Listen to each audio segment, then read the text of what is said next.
اللہ کے نبی صلی اللہ علیہ وسلم کو آپ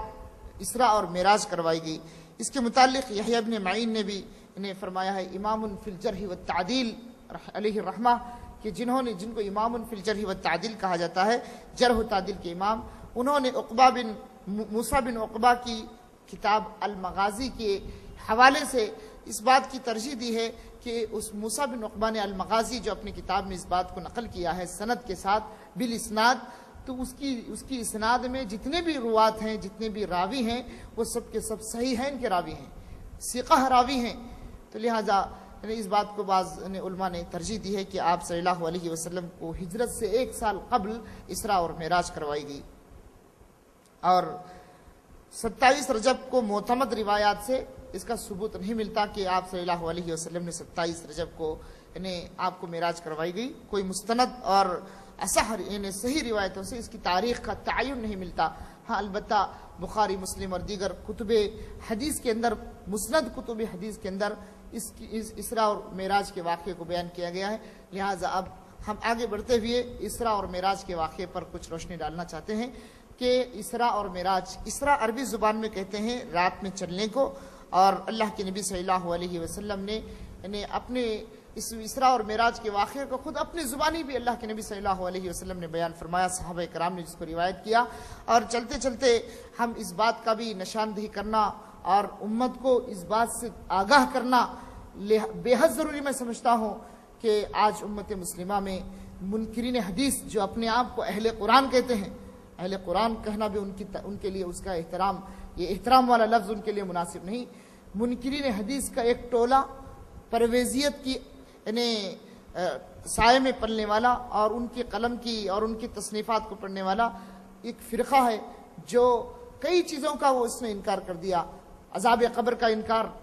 اور حدیث رجم کا انکار، احادیث کے ذخیرے کو انہوں نے انکار کر دیا۔ ایک گمراہ فرقہ ہے۔ مجموعہ احادیث کو انہوں نے جو اپنے خیال سے، اپنے تصور سے اور اپنے طور سے بنفس نفیس اپنے رائے سے ایک اصول بنا لیا، اور اصول بنا کر کے اس اصول پر جو حدیث آتی ہے اس کو قبول کر لینا، اس طرح کیا۔ حالانکہ علماء امت نے سلف صالحین نے جن اصولوں کو بنایا ہے، جن اصولوں کو قرآن و حدیث کی روشنی میں بنایا ہے، انہوں نے اپنی عقل کی روشنی میں بنا کر کے ان اصولوں کو توڑتے ہوئے احادیث کے ذخیرے کو انکار، احادیث کے مجموعے کا، بہت سارے بڑے مجموعے کا انکار کیا۔ اسی میں سے آپ حضرات کو تعجب ہوگا سن کر کے، انہوں نے اسراء اور معراج کے اس عظیم الشان واقعے کو، اللہ کے نبی صلی اللہ علیہ وسلم کو جو معراج کروائی گئی، اس معراج کے اس عظیم الشان واقعے کو انہوں نے انکار کر دیا اور کہہ دیا کہ اللہ کے نبی صلی اللہ علیہ وسلم کو جو معراج کروائی گئی، نعوذ باللہ ثم العیاذ باللہ، وہ ایک کہانی ہے، ہرگز نہیں۔ اللہ کے نبی صلی اللہ علیہ وسلم کو معراج کروائی گئی، یہ حق ہے۔ ابن ابی العز حنفی رحمۃ اللہ علیہ العقیدۃ التحاویہ میں لکھتے ہیں والاسراء حق، کہ اسراء اور معراج یہ حق ہے، اس کے اوپر ہر مومن کا عقیدہ ہونا چاہیے اور ہر مومن اس کو سچا سمجھنا چاہیے۔ نبی کریم صلی اللہ علیہ وسلم کی رسالت کی صداقت کی سب سے ایک بہت عظیم الشان دلیل ہے یہ کہ اللہ کے نبی صلی اللہ علیہ وسلم کو اللہ رب العالمین نے آپ کی رسالت کی صداقت کے لیے اسراء اور معراج آپ کو کروائی۔ تو یہ منکرین حدیث کے ٹولے نے اس کو ایک بنی بنائی کہانی یا ایک افسانہ، ایک جھوٹی کہانی اس کو قرار دیا اور احادیث کے اس ذخیرے کو انکار کر دیا، جس کو امام بخاری، امام مسلم اور دیگر حدیث کی کتب میں ائمہ حدیث نے اس واقعے کو نقل کیا۔ اور اللہ تعالیٰ نے قرآن مجید کے اندر 15ویں پارے کی ابتدائی آیت میں اللہ نے فرمایا سبحان الذی اسرا، سورۃ الاسراء میں فرمایا سبحان الذی اسرا بعبدہ لیلا من المسجد الحرام الی المسجد الاقصی الذی بارکنا حولہ، پاک ہے اللہ کی وہ ذات جس نے اپنے بندے کو راتوں رات مسجد حرام سے مسجد اقصی لے گیا۔ مسجد حرام یہ کعبۃ اللہ ہے، مسجد حرام ہے جہاں کا قصد کر کے حج کیا جاتا ہے، جہاں کا طواف کیا جاتا ہے، جس مسجد حرام کا، وہاں سے اللہ تعالیٰ نے آپ کو بیت المقدس جس کو ایلیا کہا جاتا تھا وہاں اللہ رب العالمین نے لے گیا۔ لیکن ان منکرین حدیث نے قرآن مجید کی اس آیت کی اپنی منمانی، یعنی اپنے خیالات کو یعنی ثبوت اور پاور دینے کے لیے انہوں نے یہ کام کیا کہ مسجد اقصی سے مراد مسجد نبوی کو لیا، اعوذ باللہ، کہ کسی نے آج تک مسجد الاقصی سے مراد مسجد نبوی نہیں لیا ہے، لیکن ان منکرین حدیث نے مسجد اقصی سے مراد مسجد نبوی لیا اور کہا وہ بابرکت ہے اللہ کی وہ ذات جس نے مسجد حرام سے اپنے بندے کو مسجد نبوی لے گیا۔ اس طرح کی انہوں نے تفاسیر کیا اور اس طرح کی باتیں پیش کی، حالانکہ قرآن میں خود جس کا تذکرہ موجود ہے۔ تو لہذا معلوم ہوا کہ یہ بہت ہی گمراہ کن فرقہ ہے، اس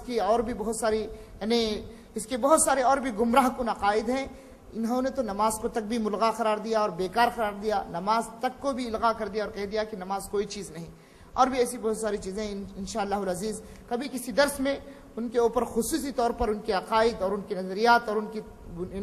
ان کے سوچ اور فکر اور ان کی رائے اور ان کے کیا اصول و ضوابط ہیں، انشاءاللہ اس کے متعلق ایک مرتبہ